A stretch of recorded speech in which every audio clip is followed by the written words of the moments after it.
मित्रांनो, आज आपण हरतालिकेची कथा ऐकणार आहोत। भाद्रपद महिन्यातील शुक्ल पक्षातील तृतीयेला हरतालिका उपवास केला जातो। या दिवशी स्त्रिया आपल्या पतीच्या दीर्घ आयुष्यासाठी उपवास करतात आणि भगवान शिव आणि पार्वतीची पूजा करतात। या दिवशी ही कथा वाचली जाते। हरतालिकेला माता पार्वती आणि भगवान शिव यांची पूजा केली जाते। भाद्रपद महिन्यातील तृतीयेला हरतालिकेचे व्रत करण्यात येते। वैवाहिक स्त्रिया आपल्या नवऱ्याच्या दीर्घायुष्यासाठी हे व्रत करतात आणि लग्न न झालेल्या मुली चांगला जोडीदार मिळावा म्हणून हे व्रत करतात। हरतालिकेची कथा। भगवान शिव आणि पार्वती सर्व गणासह कैलास पर्वतावर अत्यंत पवित्र भूमीवर असलेल्या विशाल वटवृक्षाखाली विराजमान झाले होते। यावेळी माता पार्वतीने आपले दोन्ही हात जोडून भगवान शिवाला विचारले, हे महेश्वर, हे माझे मोठे भाग्य आहे की मला तुमच्यासारखा पती मिळाला आहे। मला सांगा महाराज, सर्व व्रतांत चांगलं व्रत कोणते? श्रम थोडे आणि फळ पुष्कळ असं एखादं व्रत कोणतं आणि मी कोणत्या पुण्याईने आपल्या पदरी पडले आहे? राणी पार्वतीची अशी प्रार्थना ऐकून भगवान शंकर म्हणाले, तू खूप चांगले पुण्य प्राप्त केलेस, ज्यातून मी तुला प्राप्त झालो। ते व्रत म्हणजे भाद्रपद महिन्याच्या शुक्ल पक्षाची तीज म्हणून प्रसिद्ध आहे। हे व्रत जसा नक्षत्रात चंद्रश्रेष्ठ, गृहात सूर्यश्रेष्ठ, 4 वर्णात ब्राह्मण श्रेष्ठ, देवात विष्णू श्रेष्ठ, नद्यात गंगा श्रेष्ठ, याप्रमाणे हरतालिका हे व्रत सर्वात श्रेष्ठ आहे। ते मी तुला सांगतो। पूर्वजन्मी हिमालय पर्वतावर हरतालिका हे व्रत केलेस आणि त्याचं पुण्यानं तू मला प्राप्त झालीस। तू लहानपणापासून मी तुला प्राप्त व्हावे म्हणून मोठं तप केलंस। 64 वर्ष तर झाडाची पिकलेली पाने खाल्लीस, थंडी, पाऊस, ऊन या तिन्ही ऋतूत हे तप केलंस, दुःख सहन केलीस।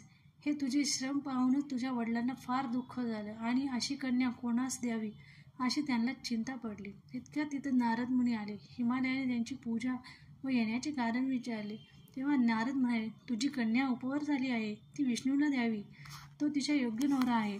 त्यांनीच मला तुझ्याकडे मागणी करण्यास पाठवले आहे, म्हणून इथे मी आलो आहे असं सांगितले।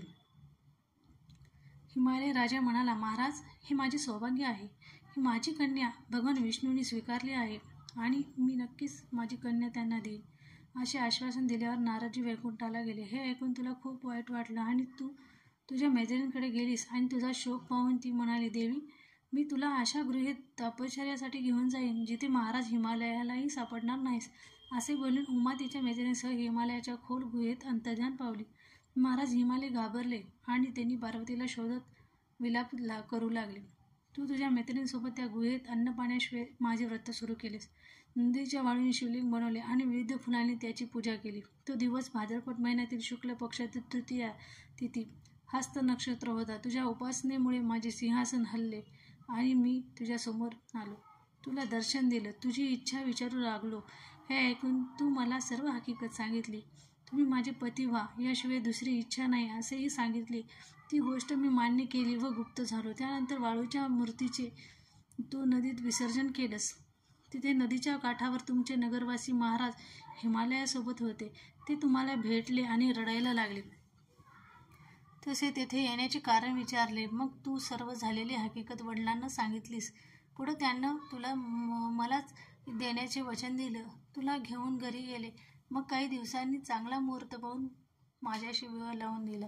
ही साठा उताराची कहाणी 5 तोळे देवा ब्राह्मणांच्याद्वारे गायीची गोटी पिंपळाच्या पारी सुफळ संपूर्ण पार्वती यांनी केलेल्या व्रताच्या प्रभावामुळे भगवान शंकर प्रसन्न झाले आणि त्यांना देवी पार्वतीसह विवाह केला। हर म्हणजे अपहरण करणे आणि तालिका म्हणजे सखी। देवी पार्वतीच्या सखीने त्यांचे हरण करून त्यांना जंगलामध्ये नेले होते, जिथे त्यांनी महादेवांना प्राप्त करण्यासाठी व्रत केले।